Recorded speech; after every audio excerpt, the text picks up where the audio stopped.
What's going on, guys? The Comics Kid 2099 here, and I'm pretty sure that most people who watch this channel don't really care about romantic comedies. At least I don't think so. But I recently watched a movie called Always Be My Maybe, starring Randall Park, who was Agent Woo in Ant-Man and the Wasp, and he's in the TV series Fresh Off the Boat, and Ali Wong, who we recently saw in the Birds of Prey movie. She was the assistant DA. And this is a Netflix original movie, and I saw a trailer for it somewhat recently, and I thought it was kind of funny, the trailer. I thought it looked good, and I generally don't care about romantic comedies. I think there's only one that I have seen more than once. Most of them I just give a pass to, but this one, the trailer looked pretty good. I thought it looked better than a lot of the other rom-coms that you see coming and going, and so I decided to give this one a chance, and I'll go ahead and be honest with you, if this wasn't on Netflix and I didn't have Netflix, I wouldn't have even bothered. If it was in theaters, I would not have gone to see it. I have access to Netflix. I don't even pay for it myself. I just have access to the account. And so if I didn't even have access, I would not have paid money to watch this movie. So maybe that's kind of tilting my hand a little bit, but I didn't really care for this movie. It's not bad per se, but it's also not good. It's not especially funny, and it's not especially clever either.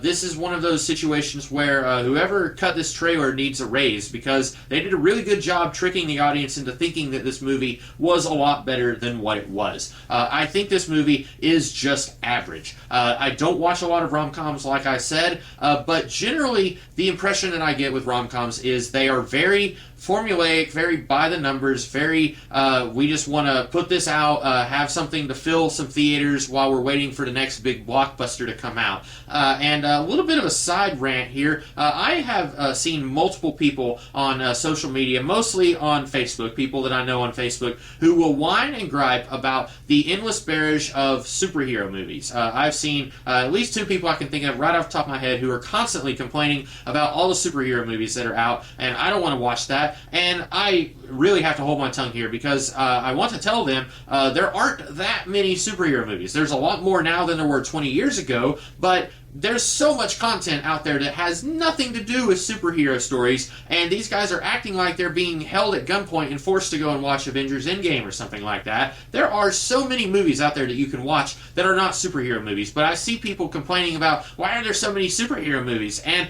it's weird to me, because these same people are the ones who will go and watch something really average and just boring and dull, like Always Be My Maybe. And maybe that's a little bit harsh, but this movie is just so generic. And these people who complain about there being an overabundance of superhero movies, they're the same people who will watch and love these rom-coms that just don't do anything for me. And I think part of it is you have different audiences who like and appreciate different kinds of films. Not everyone is going to be a fan of superhero movies in the same way. Not everyone is going to be a fan of rom-coms. They each have their own audience, and I understand that, but also I feel like this movie is just bad, and I'm probably going to sound more harsh here the further I get into this review than what I actually feel, because I enjoyed parts of this movie. I think the performances are pretty good. I think that all the actors are very charming. Randall Park and Ali Wong both have pretty good chemistry for the most part. Keanu Reeves is in this for about 10 minutes, and he's hilarious.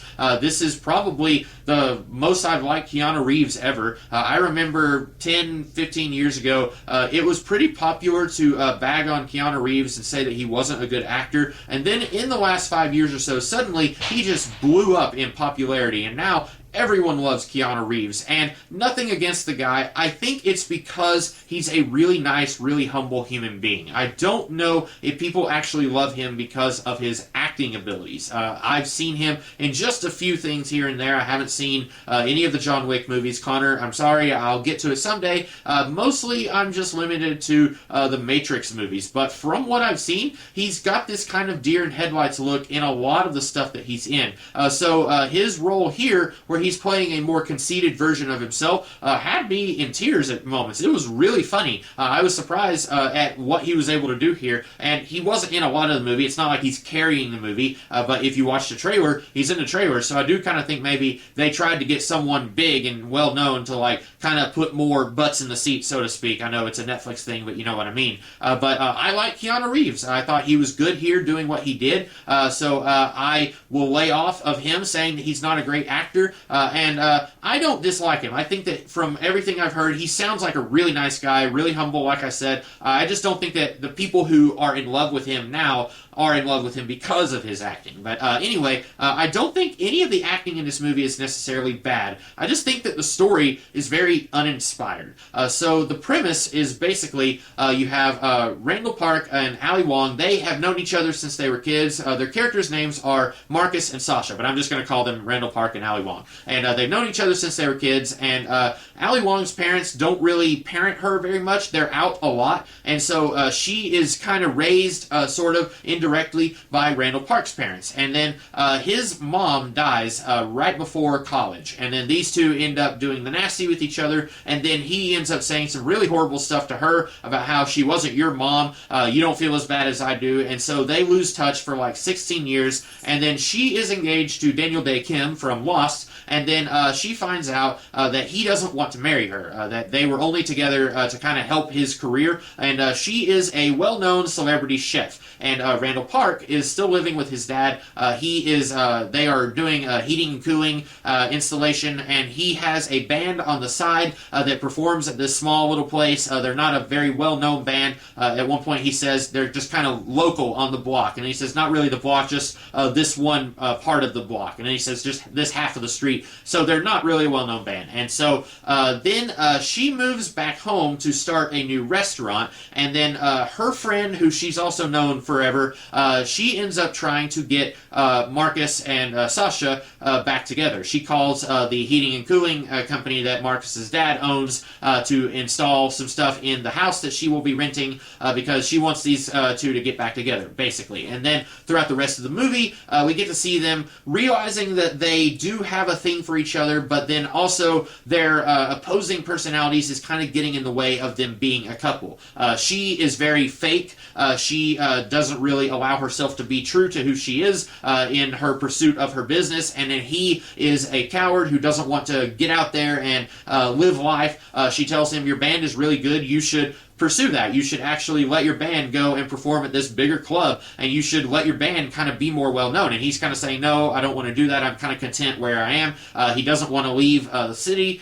She wants to take him to New York to do another restaurant there, and he doesn't want to leave. This is set in San Francisco, I think, and he doesn't want to leave. He is using his dad, who has diabetes, as a crutch, saying, I have to stay here and take care of my dad. And so their personalities and their personality types are kind of getting in the way of these two being a couple. And the basic story is just very typical of a rom-com. Like I said, this doesn't feel especially interesting. It feels like something that you've probably seen before, and then a lot of the humor just doesn't work for me. Some of it is really funny. Like I said, whenever Keanu Reeves is on screen, I liked everything that was going on there. But then sometimes something will be kind of funny, and then they will try to do something else, and I'm just like, what are you even doing? I feel like a lot of this that didn't work for me was improv stuff that they just left in the movie. And I don't know that for sure, but some of it really feels like it was improv, and they thought it was funny when they were shooting, and then whoever edited this movie said, okay, I guess I'm going to leave that in.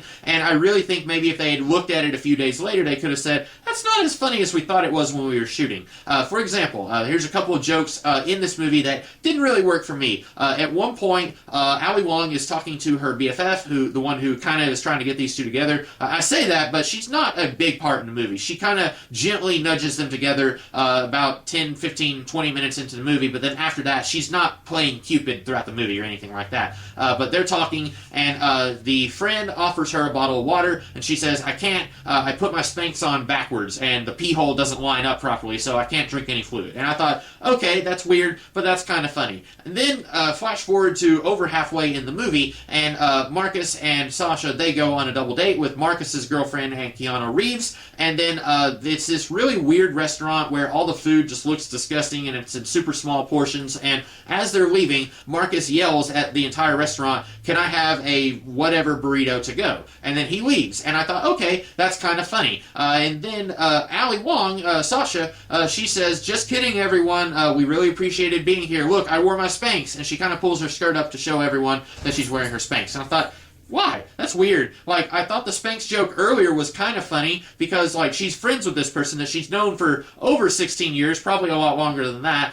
So why is she telling the entire restaurant that she wore her Spanx? That wasn't really that funny to me. Also, she's not the one who yelled at everyone about getting a burrito to go, so she shouldn't be apologizing. So that seemed like one that could have been improv, and they thought it was funny and left it in, but it really wasn't that funny. Also, when Marcus first sees the BFF of Sasha, I can't remember her name. I watched this like 2 or 3 days ago, and I cannot remember her name. But when he first sees her at the house where he and his dad are going to be installing the heating and air, he says, "Oh, you lost all your piercings and stuff." And there is like a quick little montage that shows them from, I think, the age of 9 all the way up to when they're right about to go on to college. And there is like one blink and you miss it scene where we get to see who I assume is the young version of BFF, whose name I still can't remember. So he has known her for as long as Sasha has, I think. But anyway, he says, "Oh, you lost all your piercings." And she says, "Oh, no, not all of them." And then she gives him a look like, and I thought, that's weird. Were these two a thing at one point? Or is she just really comfortable talking about genital piercings with someone that she hasn't seen in 16 years? And then a little later we find out she's gay. Okay, so she wasn't a thing with Marcus. She's just really comfortable talking about genital piercings with someone she hasn't seen in 16 years. And that one, it wasn't entirely unfunny. It got like a mild chuckle out of me. Like, but then I thought, it's really weird. Why did I laugh about that? That kind of makes me more uncomfortable than it was just outright funny. It was a laugh like, this is weird, but it wasn't like, this is really funny and I'm laughing at it. There are so many different moments like that, and I watched it a few days ago. I can't just go through a list of everything that I didn't think was funny, but then there are moments that I thought were funny. Like I said, Keanu Reeves is really funny here. I keep coming back to him. I want to say he's probably the highlight of this movie. There is a part where Marcus's dad is with a Diana Ross impersonator that they met at a party, and when Marcus finds out about that, there's this quick little interchange between all of them. I can't really do it justice, but he accidentally calls her Donna Summer, and so there's this whole thing. I thought that was funny. If you've seen the movie, I guess you know what I'm talking about. It was really edited well. Very fast-paced little conversation there that I thought was funny. There's one part, I guess I'm jumping back and forth about the stuff that I think is funny and the stuff that I don't. There's one part when Sasha actually figures out that Daniel Day Kim really wasn't interested in marrying her, and she's yelling at him on the phone, and I thought it was kind of funny, and then it cuts to everyone at this children's birthday party is hearing her because the window's open, and they're all staring at her while she's yelling and doing the bird to her cell phone, and then I thought it was funny because everyone's just staring at her, and I thought, okay, just cut right there. But instead, one of the people one of the goat handlers, he whispers, "Please be quiet, you're scaring the goat." And I thought, no, that's not funny. You could have just cut and it would have been fine. There's so much about this movie that's just perplexing. It's not even that it's awful. It's not offensively bad. It's mediocre. I keep complaining about this movie, and I'm losing my sanity trying to talk about it. I should have filmed this video a couple days ago, but this movie is not like one of the worst things that I've ever seen, but it's not good. The trailer makes it look a lot better than what it is, and I'm sure that people watching this channel are not going to be going on Netflix and saying, "Oh, good, that Ali Wong Randall Park movie is on. Let's go ahead and watch it." I highly doubt anyone watching this video was even kind of interested in that movie. But if you are, I just wanted to throw this video out there to say, maybe don't waste your time. Or if you do want to watch it, lower your expectations. Because I went into this thinking, I'm going to have a good time. This is going to be a rom-com that I'm actually going to enjoy. And I enjoyed parts of it. It wasn't awful, but it wasn't great. It wasn't as good as what I expected it to be. It's very predictable, very by the numbers, very formulaic. And that's really the worst thing I think you can say about any movie, regardless of genre. So that's about what I thought of Always Be My Maybe. Let me know if you guys want me to do other stuff besides what I usually talk about. I've limited myself to talking about genre stuff like superheroes, science fiction, fantasy, comic books, superhero movies, superhero TV shows. So if you want me to talk about stuff that's kind of outside of my wheelhouse, I can always give it a try. I don't know if I would actually pursue that very hard because I don't know if I would enjoy it, as is the case here. But this was something I thought I'd give it a whirl, and I rolled the dice and I lost. But anyway, that is all I have to say about this. I hope that you guys liked this video, and if you did, be sure to like, share, comment, and subscribe, and I will be back later with some more videos. Have a good one.